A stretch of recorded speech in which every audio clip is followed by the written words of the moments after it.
Hello and welcome to episode 19 of Four Guys Talkin Sports, the podcast. My name is Luke Lagrano. I'm Ryan Hicks. I'm David Axella. And I'm Lawrence Lagrano.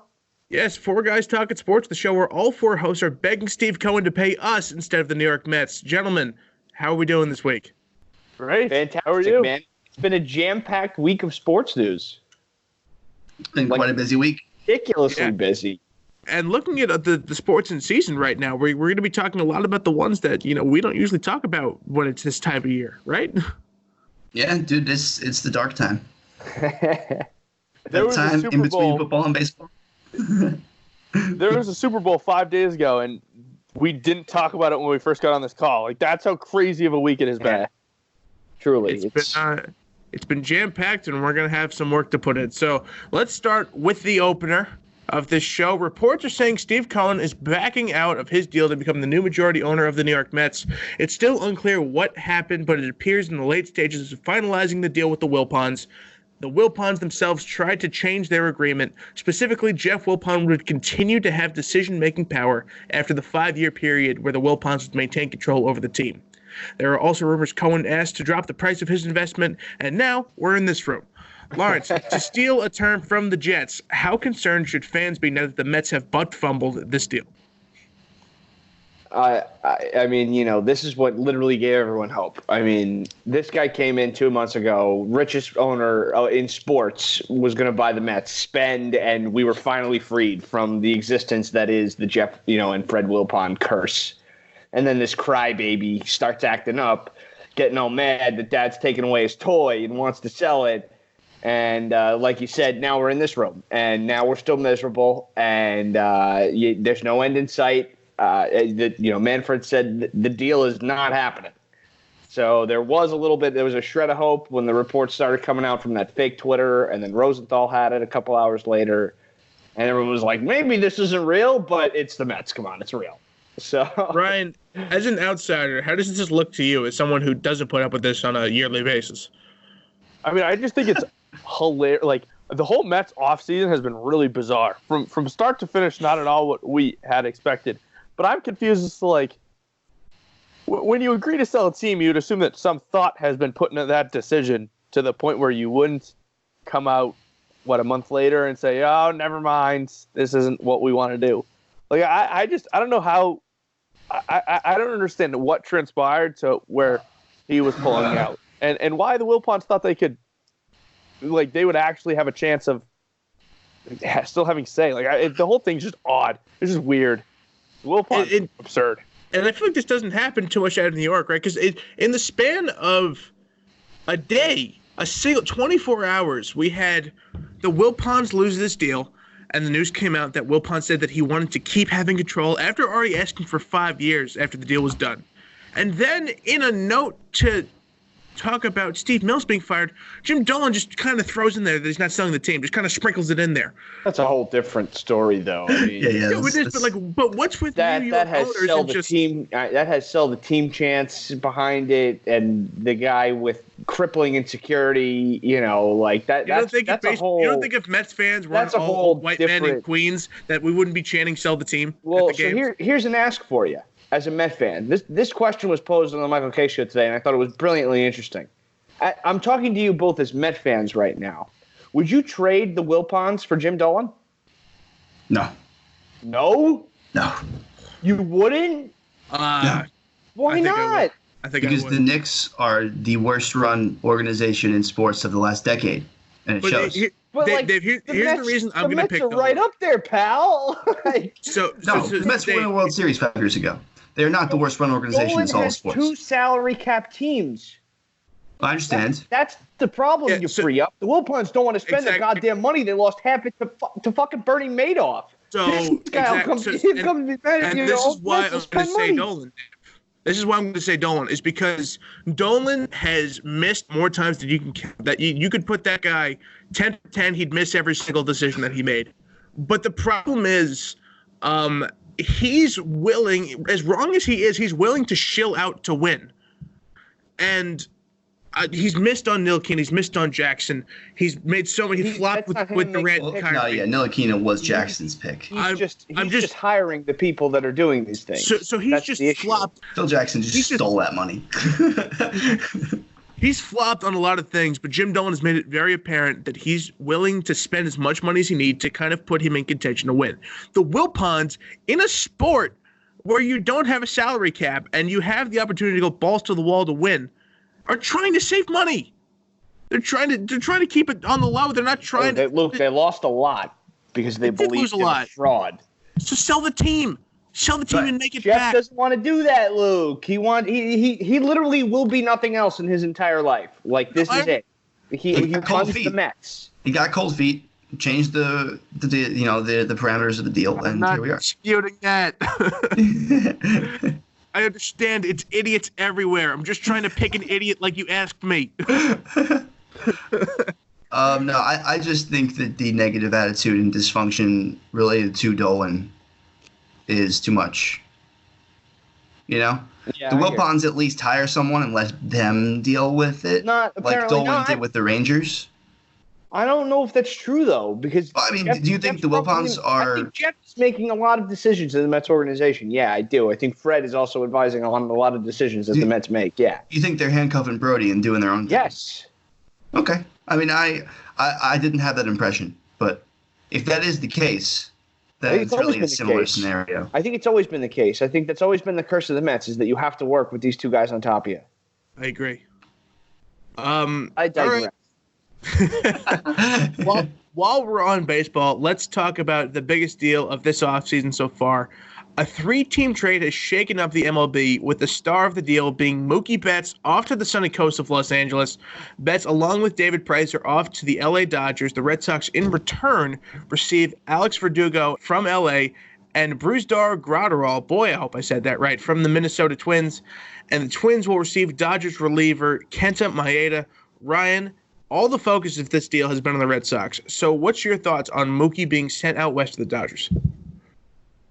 It's really frustrating because the whole situation. So allegedly, the Sox offered Mookie 10 years, $300 million. Mookie came back and said he wanted like 12 for $420 or something ridiculous. So they're put in this kind of awkward position. But from a fan's perspective, while I don't necessarily think that 12 for $420 is a good deal, like, if you have to spend some money on him, that's just not a player you can trade. And the return wasn't that great. The return was a Dodgers prospect who has had a laundry list of behavioral issues and attitude issues, and a pitcher who apparently medical didn't go so well, to the point where the Sox aren't happy about the deal anymore. Allegedly, you got Verdugo, right? Yeah, he's the one with the laundry list of behavioral issues. Yeah, he's talented. Problems. I understand that, but bring that in. Would you want a talented kid who isn't a liability in the locker room, or a talented kid who is a liability in the locker room? Or would you rather have a non-talented kid or a talented kid? I'd rather have one of the best outfielders in the league. That's what I'd rather have. We shouldn't be in this situation. No, I understand that that's what it comes to, but you're not willing to pay him. Right, and I agree. And my issue is the return that they got for him I don't like. I don't think it was worth it. And I understand you're in a tough situation, but I would like to see you try to work out a deal as opposed to getting two returns. The people we're not over the moon about it. No one's happy about it. No one. You should be. And the most frustrating thing, and it goes back to what you guys were saying about the Wilpons not spending money, is like, work a deal out. Sell out a little bit of money. This guy was supposed to be what the entire team was built around. I mean, it was his team. Homegrown too, right? Yes. On the flip side, where do the Dodgers keep getting all this money? How do they keep paying all these baseball, people? Luke. Yeah, the Dodgers, dude, yeah. Yeah, but it's baseball. I said this in our group chat. I feel like the Dodgers have been in win now mode since the day I was born. No, they've been in win now mode since 1930. As have the Yankees. It's not a coincidence. What an ideal offseason for the New York Yankees, man. I mean, you could not script that shit any better. We are set up now to see the New York Yankees play the Los Angeles Dodgers in the next 3 World Series. The season's over. This season is over already. 2 days ago, I tried to bet the future on the Yankees-Dodgers matchup in the World Series, and you couldn't. And I got really mad because I was super confident. What do you think the odds on that would be? Nothing crazy, like maybe 3-1, 4-1. 2-1. Yeah. It's not going to be all that, especially in a New Jersey book where half the people are Yankees fans and they want to hop on that. Is this what it was like to be not a Warriors fan in like the last 3 years? What do you mean? And he's comparing like this run is going to be Yankees Dodgers the same way it was Warriors Cavs versus X, right? Most of the time Cavs, and no one else. Oh, I see. Well, LeBron, yeah, LeBron. Right. The difference is that baseball has a little more of complexity to it, and you can lose a playoff series the way that the one seed in basketball doesn't. There's just a lot more variance in the sport of baseball, is what I'm trying to get at. You never know who can win. Pitchers, the Nationals rotation, they're defending World Series champs. You really can't sleep on those guys. Braves are very talented. I think the thing that no one's talking about, though, which should be a bigger story in this, is the Twins are going to be awesome next year. They're going to be really good. They made out like bandits. They're set up well. But they're not Boston or LA, so no one's talking about them. The Yankees also unbelievably handle them every time they see them in the postseason, too. I know, that's the thing. So, but, if they get lucky and don't have to play the Yankees in the first round, who knows what happens. But we'll see what happens. Baseball, it's always interesting. It's Yankees Dodgers, dude. Come on. For the next 3 years. Not wrong. For the next 3. The Dodgers were good enough. All right. Let's back it up to Super Bowl Sunday. So the Chiefs proved to be the most resilient team of the year as they come back from a deficit for the third and final time this postseason and beat the 49ers 31-20, with Patrick Mahomes being named the MVP after throwing 286 yards and 2 touchdowns. David, you also had the 49ers coming out on top last Sunday with myself. How surprised were you the 49ers let this game slip away? Not so much surprised at the 49ers letting it go. That's not how I should phrase that. I'm not so surprised because it wasn't really the 49ers letting it go as much as Mahomes fighting his way back into it. The 49ers were, for the first 3 quarters, the better team. Honestly, stem to stern, they probably were the better football team all day. They just didn't have the better quarterback. And, that shows how important that position is. They didn't have the better wide receiver either, obviously. And, it came down to those long passes. But at the end of the third, the game looked quite bleak for the Kansas City Chiefs in their, firepower offense. But that's what guys like the guys that have that kind of talent, what they can do is they can, fight you back in the game with 6 minutes left. Yeah, no, I think this is more of a Mahomes celebration than the 49ers did something wrong. Because I don't know about how you guys felt. I thought that was a great football game. I thought it was a really good football game too. That one pass, I don't remember exactly how much time was left, but the pass from Mahomes to Hill, where he caught it, I think, on the 15 or 10 of the 49ers, that was the turning point of the game. I remember seeing that play and thinking, the Chiefs just won, Mm-hmm. That's a big-time play by a big-time player. I mean, that's just sick connection all year. You knew the Chiefs were going to have one big play. The question was, were they going to have it at the right time? Right. And they did. Right when they needed it. Actually looked bad in the first half. He threw 2 interceptions against a stellar defense, so you can't really blame him for it, but it didn't look great. And Garoppolo had a lot of opportunities, and he missed open receivers towards the end of the game, too. So it's a combination of a lot of things. No one person ever wins a football game, but they don't win that game without what Patrick Mahomes did. I think the interesting storyline here is Shanahan now having 2 blown Super Bowl leads on his shoulders. That was the next thing I was going to bring up, is what's wrong with your coaching scheme? You run the rock for the first 3 quarters and not the fourth? That 2-minute drill, or lack thereof, I really should say, at the end of the first half was unbelievable to me, sitting there watching that. I mean, I could not fathom that he had the chance to get the ball back with 1 minute and 50 seconds. He ran a minute off the clock. And then Andy Reid called the timeout because he was like, whoa, wait, we can get the ball back. The Chiefs called the timeout. Right. They were like, we can get the ball back. Oh, my God. Why? What the hell are they doing? Right? That made no sense to me. And I said at the time, win or lose, this still gets talked about. Right? Because this is the Super Bowl. It's a 10-10 game. Like, you have a 2-minute drill. You can't tell me you don't practice that. Right? Like, right. I mean, high school teams practice that. Yeah. So here's my thing about it, too. Do you think it says something about younger coaches in the league, right? Because McVay came out in the offseason and pretty much said, like, the biggest thing I learned from that Super Bowl is to stick to what you know and not overcomplicate things. And he admitted that he felt like he was overcomplicating the offense. Is Shanahan now just so overthinking things that, like, he's making it harder for himself? Like, why are you not running the football every time when you have the lead that late in a football game in the Super Bowl? Like, it's just interesting. They were running down their throats the entire game. And same in the last Super Bowl that he was in. It's just I think it's an interesting perspective onto younger coaches in the league, and maybe how much the experience matters in this league from a coaching perspective, because we've now seen 2 young coaches get manhandled by 2 experienced coaches in the last 2 years. I mean, I think it's interesting. Even the past 5-10 years, all the Super Bowl winning head coaches, everyone's looking for this young hot gun and offensive play caller, defensive minds to be their head coach. But we've had Andy Reid, Bill Belichick, Doug Peterson, more Bill Belichick, Pete Carroll, these experienced coaches that have been around, coaching football for 30-plus years. They're the guys that are winning it. Right. It was just something I thought of after the game when I was seeing all the Shanahan stuff is about, what that means for young coaches in the league. Falcons fans had an absolute field day. I'm sure. Kyle Shanahan meme content, they went let nuts. me tell you. For as good of an offensive play caller that he is, he doesn't seem to manage clocks well. Yeah. Maybe that's something he needs to work on. I don't really know if it's nerves, what's going through his head. There were plenty of coaches in the league this year that had that issue. So I don't think that Shanahan's the only person that could sit down in a classroom and learn a thing or two. But there were all these young coaches that people hire out of nowhere, If Joe Judge turns out to be a stud, I don't know what I'll do. At least I can't see the NFL, though. I can't see it happen. Too. Matt Rule is a good coach. Yeah. Matt Rule's a very good coach. Yeah.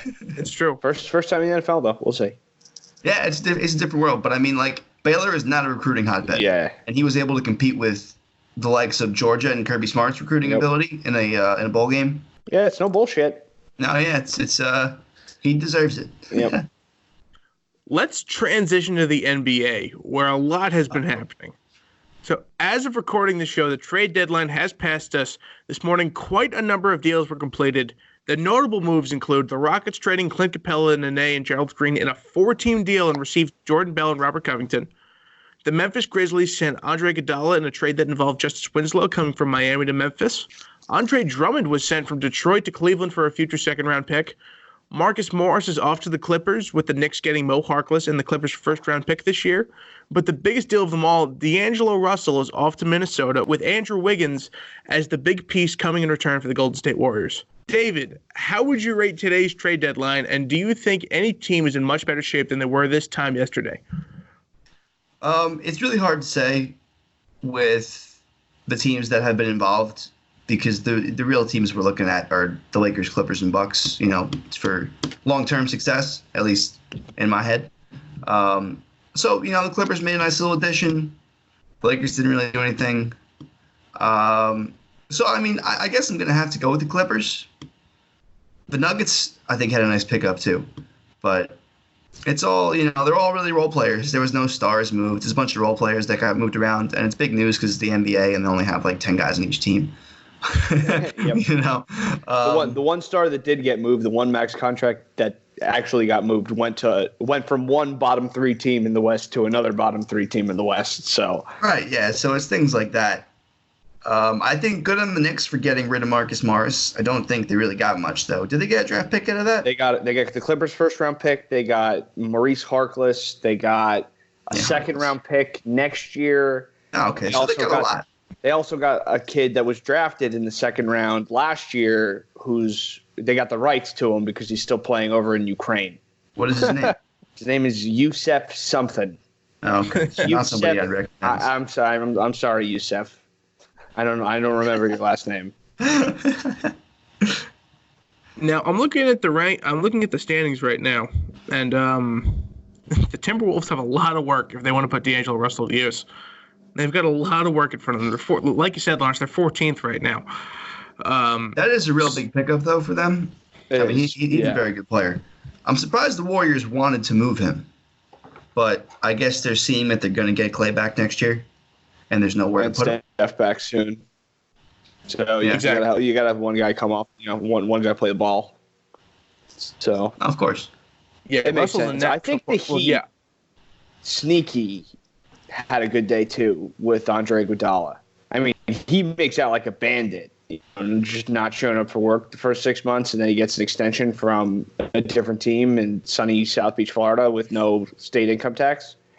And they're better than everyone thinks, because the only big name they really have is Jimmy Butler. But a lot of their role players are like steady killing it this year. They have representation in every competition in the All-Star weekend. They have a guy competing in skills, the three-point, the dunk contest, the Rising Stars, and the All-Star game.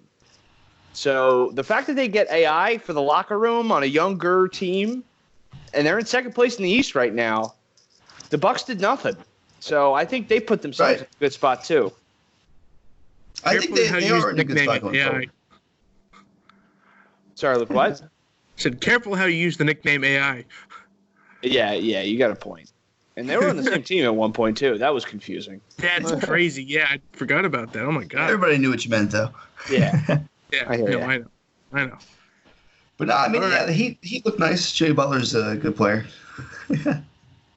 Yeah, and they got young kids going off. Like Adebayo made the All-Star game, and Harrow's been a crazy good rookie. And yeah, Tyler Harrow. I mean, if it wasn't for Ja Morant, would win Rookie of the Year. Yeah. So the Heat currently sit in fourth, only one game out of third. I think the Heat will look very nice come playoff time. Well, it wouldn't be talking basketball on Four Guys Talking Sports without bringing up the Knicks. So the Knicks have made a substitution at team president. Steve Mills was fired from his current position on Tuesday, and reports are saying the Knicks are finalizing former star player agent Leon Rose to be his replacement. Mills joined the Knicks in 2013 and has been their president of operations since 2017. In that time, the Knicks have a record of 178 and 365, the worst record in the NBA in that span. Rose comes in and becomes the third agent turned president in the NBA, the other two being Bob Myers of the Warriors and Rob Pelinka of the Lakers. And Rose is also the agent of star players such as Joel Embiid, Chris Paul, Devin Booker, and Karl Anthony Towns. Lawrence, we've seen the success stories in the NBA, but we've also seen how agents can hurt a team like our boy BBW in Queens. How do you like the Rose signing? I like it, actually. I was pleasantly surprised, and I will be completely honest with you. I did not know who Leon Rose was before today, so it took a lot of reading. Don't worry. Took a lot of reading. So, and I did plenty of that. And I'm feeling good. I really am. I'm feeling good because they're draining the swamp, right? I think Dolan understands they need to do that. I don't know why the timing is what it is, but I ask myself that every time the Knicks front office makes a move. So that's second nature at this point, right? So it's good because Mills was a problem, right? He comes back in 2013. He's got the second worst win percentage since. And not to mention has not made the playoffs once, because the last time we made the playoffs was 2012 when Carmelo went to the first round and the fans treat him and Linsanity, right? But the fans treat Melo like his numbers should be in the rafters because he's a god, because he made the first round of the playoffs 8 years ago. Right, won a series. Yeah. I mean, like they were like, really? You couldn't believe it. The Pacers to like 7 games, I think, in the next round. Yeah, I think you're right. Might have been 6, but still. So I think this is good, right? Because I like people were saying that the Knicks' job is still very much coveted in the executive world of the NBA, and Leon Rose was ranked in the top 20, maybe top 10, if I'm remembering correctly, of sports agents in sports. So he's very respected. He has a ton of connections, right? Like if Leon Rose leads to firing Scott Perry and hiring, a competent GM that signs Jeff Van Gundy, Mark Jackson, or Tom Thibodeau, because he knows all of them and has relationships with all of them, this works out. Like today, I think today is a happy day in Knicks land, right? Like last trade deadline was kind of the sadness of, we traded KP, but look at all this money we got, and we got 2 max slots, and KD and Kyrie are coming up, and it's not that much hope, but I still think today brings hope to Knicks fans that maybe this time they'll get it right. They'll get rid of Perry next, and they'll start accumulating assets. The timing thing is what kind of threw me for a loop, because who was Scott Perry okaying this trade to today with Marcus Morris, right? Like maybe that's why Knicks fans are right. Him, yeah. You hope. I don't know. Or Jim Dolan.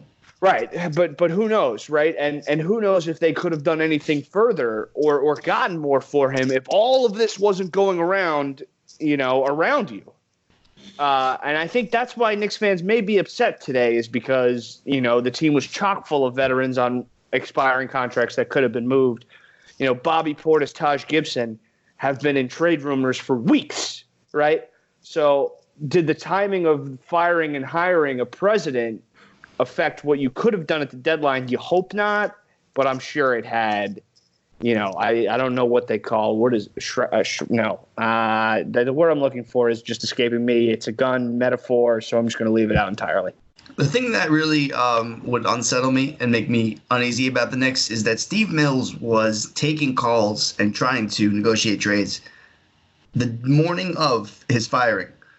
If this man doesn't know he didn't have a job, what is ownership doing? And I really do like the Rose move from an outsider standpoint. We all know I'm not really a Knicks fan, but I do support them. And it seems like, to quote a professional journalist that we all know, normally if it's any team, X team, that makes us hire, you think, yeah, it's a good move, you should be happy. But the fact that it's the Knicks, gives you this negative connotation, so that I want to say, oh, it's awful, because when it blows up in their face in 3 years, I'll be like, I can look back at this and be like, I was right. It was awful. Yep. So, but who's the writer? Don LaGreca. Oh, okay. Yeah. Because they were lambasting Stephen A. this morning, because Stephen A. is not happy about this move. But I'm saying it's really easy for Stephen A. just to hate on it because it's the Knicks. It's real easy just to kind of say, oh, the Knicks will screw this up, and when they screw it up, you can just say you were right. And I think a lot of the issues I've seen is that people are drawing comparisons from Leon Rose to Brody. But I think as someone who doesn't watch basketball, it's very easy to misconstrue what Leon Rose's job is going to be. Brody's the guy who almost traded Jeff McNeil for Robinson Cano. Leon Rose's job is to butter everyone up so that they can screw up their trade with the GM, whoever that ends up being. He's the middle guy. He's going to do all the good stuff that you need to do so that the transaction can happen. He's not making the transactions. His experience as an agent, I think, qualifies him for this job. He's not the GM. He's a team president. So he's the one going and hiring the GM, who then makes decisions. Right. So I think it's, like I said, if you look at it at Team X, it's not a bad move. And the Knicks really are in a nice place to start a rebuild. You got to really start it now, though. But, there's a lot of cap maneuverability. There's a bunch of young talent. Well, really only one young talented player. Yeah. Knox is two. No. I wouldn't even say Knox. I would say RJ and Mitch are your two big hopes right now. Yeah, okay, that's fair. Knox is what, 21 years old? So 21. No. Is he 21? I thought he was younger. I thought he was 20. I'm pretty sure he's 21. I believe this is his third season. No, I think it's his second. I'm pretty sure it's his second. Or let me ask this question. 20 years old. I was talking to Lawrence about this. Kevin Knox came into the Knicks in the middle of the starting portion of their rebuild, and the Knicks have not gotten any better. So he's playing on the worst team in the NBA for 2 years. I feel like everyone's throwing at that. He's a bust. Neil Keane is a bust. Neil Keane is definitely a bust. But there's a lot of room for development for Kevin Knox, and he has the size and he has the physical tangibles you need to succeed in the NBA. You just need. He's got to get bigger. He could become a solid role player. He will never be a star. Yeah. But he could become, a very nice 12 and 10 kind of guy on the night. That's the thing. They don't play him. Right. So I could see him averaging 12 and 10 in the future, which is very nice, Yeah. Absolutely. That's true. He's still young, right? Which is why you hold out on the bust. But, this is New York. You want instant gratification. So it's true. I was thinking about today how with the retirement of Eli Manning, there is no active New York player that has won a championship in New York. Wow. Like in general? Yeah, he's probably In right. all nine teams, if you're including the doubles too. Definitely not the Rangers. There is no because the most recent. It's I mean, 'cause the he's only gonna be championship Yankees, right? since 2000 were the Yankees and Giants. Right. And there's no Yankees players left from '09. Actually, Brett Gardner. Is he still on the team? Okay. Yeah. I misspoke then. Brett Gardner is the only one then. Someone text Judge that. See if he can get it. So besides Brett Gardner, there is no other active New York athletes that have won a championship in the city. It's interesting. It's a real downtime. The Giants and the Knicks also in the last 5 years have the most losses of any team in their respective leagues. Yep. All right. Before we move on, big announcement. Question of the week took a hiatus, but it's back and it's better than ever. I'll start off the revival. Ryan, you sent us a video of NHL players telling us which skill from another player that they would want to have most. So my question for the first question of the week back, if you could have the trait of any athlete, what would you want to have the most? So Steph Curry's ability to shoot a three, Aaron Judge's arm, Tyreek Hill's speed. Whatever you want, you can have it, but you got to pick one. I got it. That's easy. Okay, so now that question of the week has been reinstated, let's move on to our old faithful. Lawrence, give it to us. Mailbag. All right, let's get right into it. We'll start a little light here. Chris Miranda wants to know, how much money do we think the Kansas City Chiefs spent at 11 after their Super Bowl win? Yeah, way too much. Way too much money. I saw a bunch of them partying at Live on Instagram stories and stuff, but You have to go to Live in Miami after Super Bowl 11. Just and you so have jealous. to. If you're looking at it, I mean, from an entire team, number-wise, they probably got close to $1 million. no, I don't think that's probably true. Their table definitely. I would assume the table would definitely run a couple $100,000, but I don't know if they would spend. There's 54 players plus an entire coaching staff. Yeah, I don't think they would all celebrate in the same. You think Andy Reid's going to Live? Yeah, I guess you're right. Who knows though? Yeah, I mean, it's probably I would. a shitload of money. A few $100K for sure. There was an incredible article in the Athletic, and I am forgetting the author, so I apologize, about Super Bowls in Miami and what it does to you as a person, because this was like the 9th Super Bowl Miami's hosted, so they got a slew of former players from the last 30 years. The picture of the article was Joe Namath shirtless smoking a cigarette poolside right before Super Bowl III. Like this has been going back since the end of time. And the legend of Miami Beach is that it's all party and no work at all.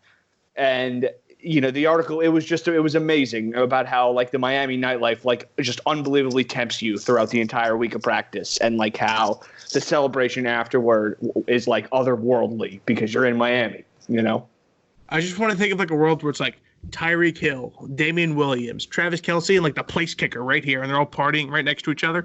Fucker. Like, no. He's got a wife and kids. Probably get someone else. Probably get the play. The punter. There you go. We're the long snapper. That's it. The long snapper. He was on the team too. Hook this guy up. All right.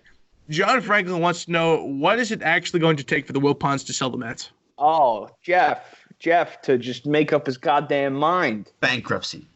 Yeah, that too. Which I think he's close to. That's I don't want to talk about it. Brutal. Well, we're gonna have to talk about it again because Nick Diekman wants to know, with now that Cohen's out, realistically, how long will it be until the Mets win a championship? Nick's guess is 30 years. Oh, of course it is. Thanks, Nick. I appreciate it. Talking 30 years. 30. 30.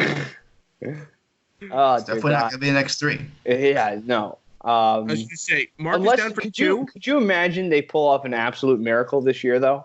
I mean, I know this is just Miracle Mets. This is the February-March cycle of being a Met fan, is just completely unwavering hope, even though you absolutely know you're going to crash and burn by the middle of May.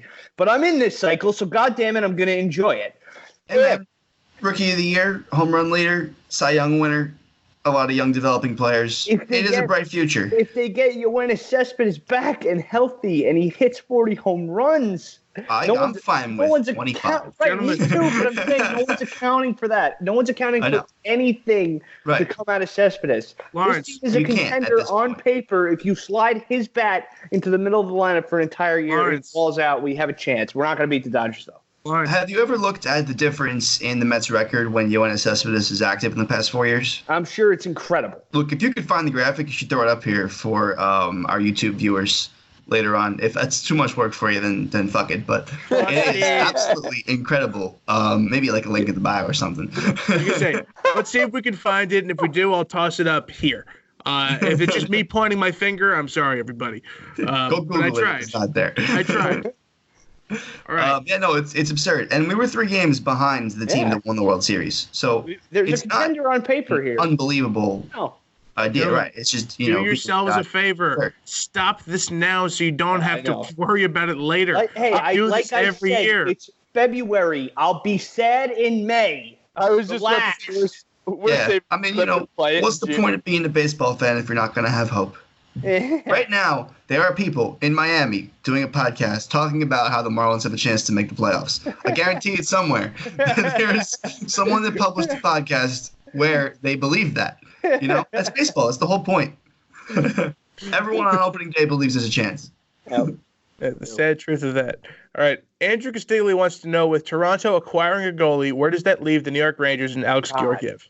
No, nowhere. And that's what's making me shit myself, because I don't want them to run 3 for the rest of the season. And you know what I, honest to God, think the most realistic thing that happens in the next 3 weeks with Rangers goalies? Honest to God, I think that Henrik moves his no trade and gets traded before Georgiev gets traded now, that he's not going to the Leafs, because there's not going to be another suitor for him. The Leafs clearly traded for Campbell because the asking price on Georgiev was too high, because Allaire and the Rangers think that he's, a full-fledged capable starter, right? DiPietro had a great point today on ESPN Radio. Why doesn't this guy move his no trade clause? If he's got to play 3 games a month, he's going to be playing 15 to 20% of the Rangers games. Why doesn't he waive his no trade, go to Colorado, win a cup? Because he doesn't want to move. I know, but it's just we're in such a bad spot. I expect him not to, and I also don't want to force. I don't think he will either. I don't think he will either. Yeah, no. Well, I don't want to force a Georgiev deal. Georgiev, am I saying that right? Deal that isn't worth it. I'd be fine with running through, because not like anything's going to happen this year or next year. I disagree. Might as well just look what happened with Binnington. Shesterkin is 4. He's won 4 of his last 5 games. Like Quinn said himself, you got to run the hot. Don't you dare start this. What? Don't start this. You were getting on my case about being high on Shesterkin yesterday. You were on my case. I was. And now look at you. Yeah. 1 game differential. All right. I didn't think we were going to win. The 4th win really did it. Well, Luke, that involved money. This does not. Right. I mean, at some point you got to pick one, right? And Henrik's not going to be that one. So what happens to the other 2? It's a mess. It's a complete mess. I would wait for the offseason to try to get a better deal on Georgiev, because I don't see Henrik making a move. He's a foreigner who got accepted by the city, and he loves it, and he never wants to leave it. Yeah. Besides to go back to Sweden and retire with his nice gold medal in a little box.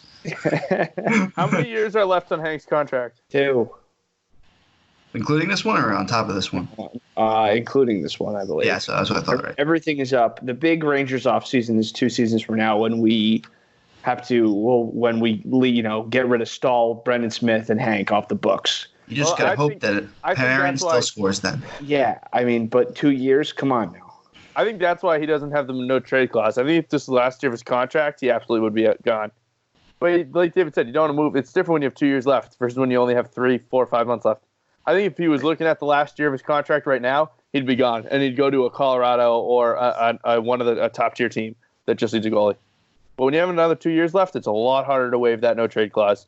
He's probably one of the most well-known athletes in the entire city of New York, which is an amazing thing for a hockey player to do. Mm-hmm. And he, I wouldn't want to leave that. So I can't imagine that he wants to leave. Yeah. Especially not being from America. This isn't his home. He's European.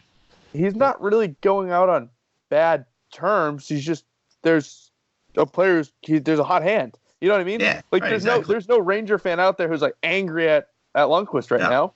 And he's at the point in his career where he's okay with this. Right, exactly. I 100% agree. Oh, it's so tough, man. That's sports for you. All right. Tom Canal wants to know, where will Christian McCaffrey rank amongst the highest paid running backs in the league, and do we think they will eventually regret his contract down the line? Yes and yes. He will be the highest paid running back in the league. I asked how, and you responded with yes? Yes. Because he will be the highest paid running back in the league. So I don't have to answer how, because it's a yes. He will be the highest paid running back in the league. And yes, they will regret his contract because he's the highest paid running back in the league. Look what happened to Gurley. The shelf life, the shelf life of a running back, this is no mystery, right? These guys last 3-5 years if they're lucky, 10 if they're unbelievable. Yeah, it's a rare scenario. Right. Yeah. and then 20 if you're a rhinoceros like Frank Gore. Yeah. That's what happens. This is the guy gets banged up. He gets the ball a lot. So I think he will become the highest paid, deservingly so. And I also think that they will regret it at some point. He definitely deserves it. I do agree that they will regret it because it is a running back. Can you tell me any highest paid running back in the league that their team did not regret? Right. That's exactly it. But he will be the highest paid running back in the league. I bet you back in like the 2000s, Sean Alexander, LaDainian Tomlinson probably had a record-breaking contract that was definitely worth it. How many championships did they win? None, but I'm just saying. They were dominant enough to where that wasn't the issue. Yeah. Whereas opposed to the Panthers, who are kind of trying to rebuild and don't really know what's happening with your quarterback, and giving McCaffrey money is going to make your salary cap a lot harder in 2 or 3 years, and then you've kind of stifled your rebuild. I think that's what are they doing the with their bigger quarterback? What? Yeah, I don't know. Draft someone, right? Quarterback. I don't know. I guess so. Thomas Brady? A lot of people are no. A lot of Brady's going to New England or Oakland. That's it. Herbert. Vegas, you mean? Raiders. Where do the Panthers pick? 8? 7. Right behind Miami and the Chargers, which are the competition for quarterbacks. Yeah. So it'll be interesting. Phillip Rivers is an active free agent as well. Yep. So they're picking a quarterback. It's going to be crazy at the top. Maybe he goes to Carolina. Yeah. That's all I'm saying. Oh, yeah. That's a good point. Why give up on one 30-year-old quarterback for a different 38-year-old quarterback? I think I saw. You're running team. Yeah. I think I saw something about Rivers going to like the Titans. I can't remember. My gut says the Titans, but I just can't remember what team they were talking. What an absolute clown car of a QB room if Phillip Rivers, Ryan Tannehill, and Marcus Mariota are all playing the Titans next year. They're going to re-sign Tannehill. Do you think Tannehill's going to? Do you think they're going to re-up on him? Yeah. I think they're going to go after someone new. No, I think they'll re-sign Tannehill, and he'll do a fine job. He fits their system extremely well, and they'll probably win the South. Yeah, because Derrick Henry's a cheat code who can't get tackled. Right. He actually will probably be the highest paid running back in the league this year. Yeah, you might be right. Yeah. Henry's got a good shot. All right. I don't know that McCaffrey will get paid more than him at any point, to be honest with you guys. I don't know. Cool. Am I good? We'll see. Yeah, go ahead. Go ahead, do you Colby Altarelli wants to know. Sorry, Colby. I'm trying to get your question in here. Colby Altarelli wants to know, how do we think the Mookie trade will affect the Red Sox's ability to contend for the foreseeable future? It removes it. You're a fool to even put Red Sox in contender in the next 3 years, barring an unbelievable signing that changes the franchise. They are not a contender this year by any stretch of the imagination. They probably will be fighting for a playoff spot next year, and maybe by then you've had 2 or 3 players develop into superstars to the stature of, a league MVP like the one you just traded away. So contender and Red Sox, not even remotely close. Honestly, not next year, probably not the year after that. Not now, not never. Yeah. The bottom of the American League is so bad, but they can just stack up wins and catch a wild card spot. That's the thing. Yeah, but they still don't have a team that has any experience or proven offensive ability, and now a weakened pitching rotation that you just lost a guy who played a major hand in winning your last World Series. Not to mention you just lost the league MVP. Yeah, no, I mean, it's true. What's Chris Sale's deal? What's he doing? Is he still under contract? Definitely wasn't healthy all of last year. Hopefully got healthy this offseason. That elbow wasn't right last year. Yeah, I mean, the scary thing is generally when that happens to pitchers, it doesn't go back to normal. Right. Hey, we'll see what happens. I mean, I said it when the sale when we talked about the sale happening and the sale coming to the Sox. I said they did exactly what they planned on doing in the short time period, and now we're trying to. You cheated.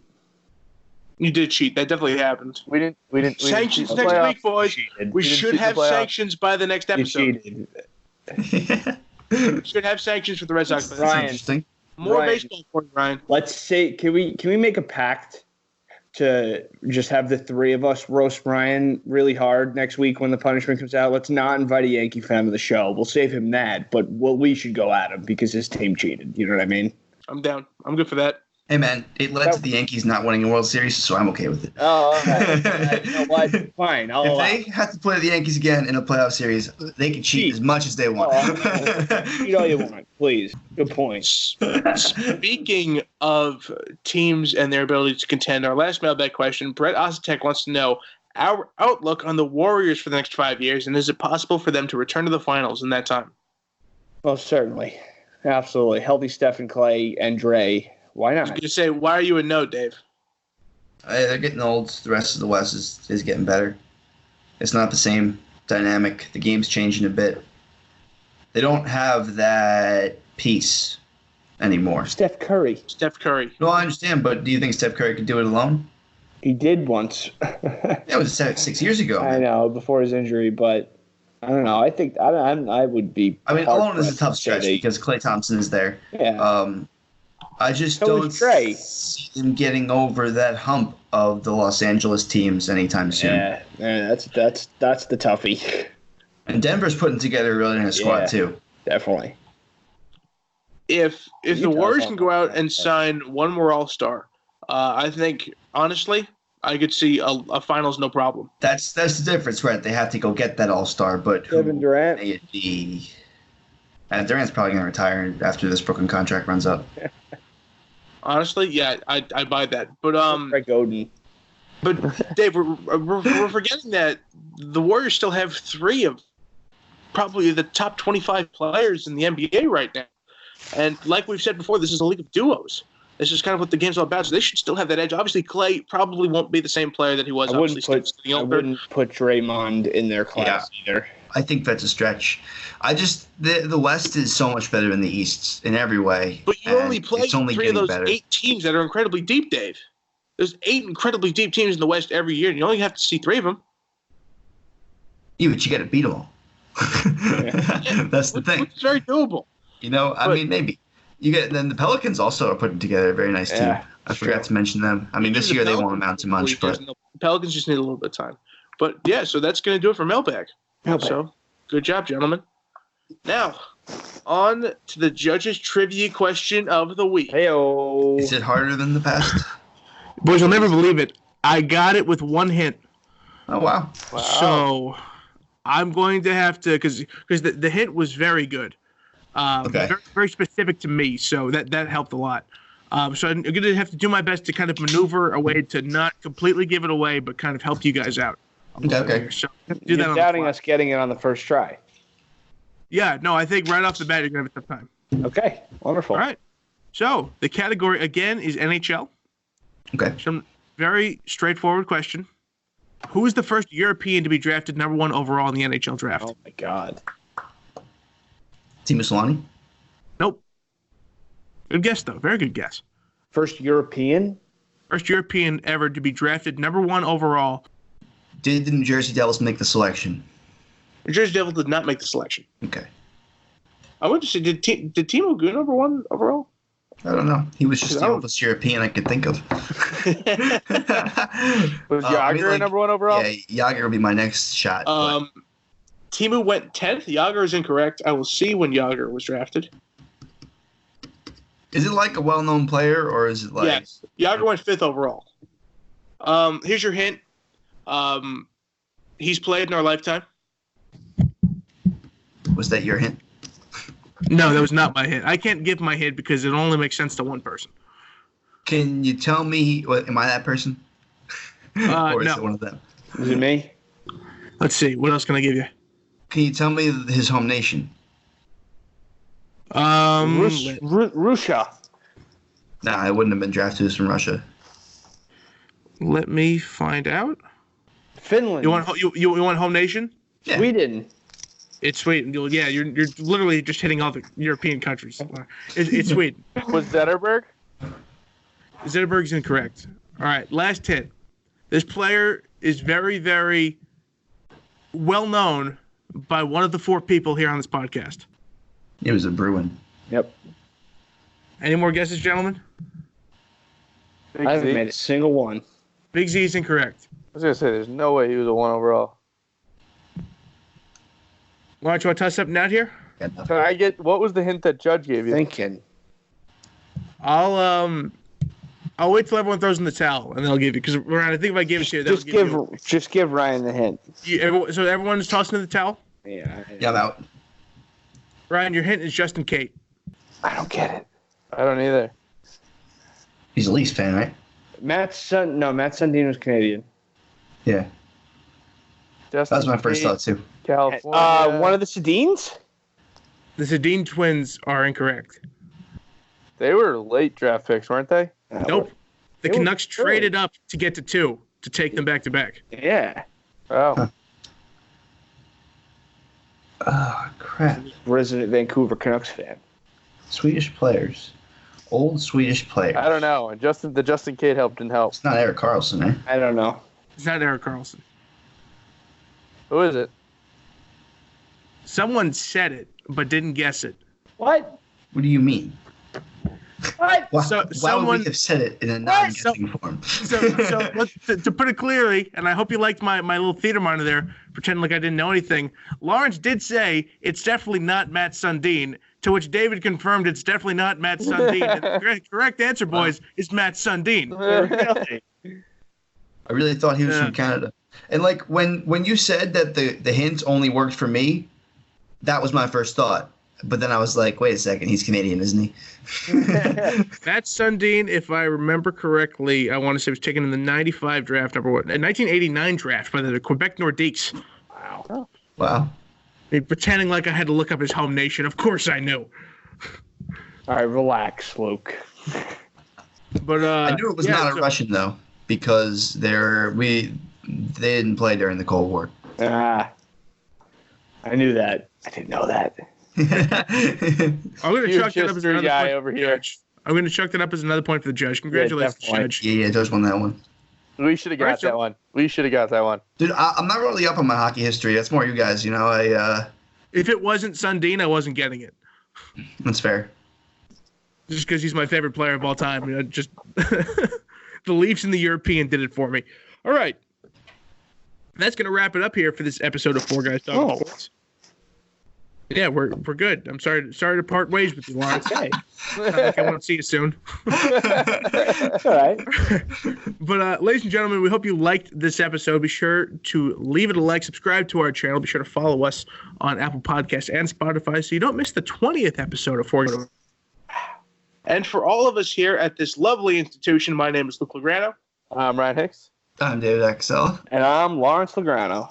Ladies and gentlemen, we hope you enjoyed this episode. We hope we will see you for episode 20. We will see you then. Take care. Fade into your pants.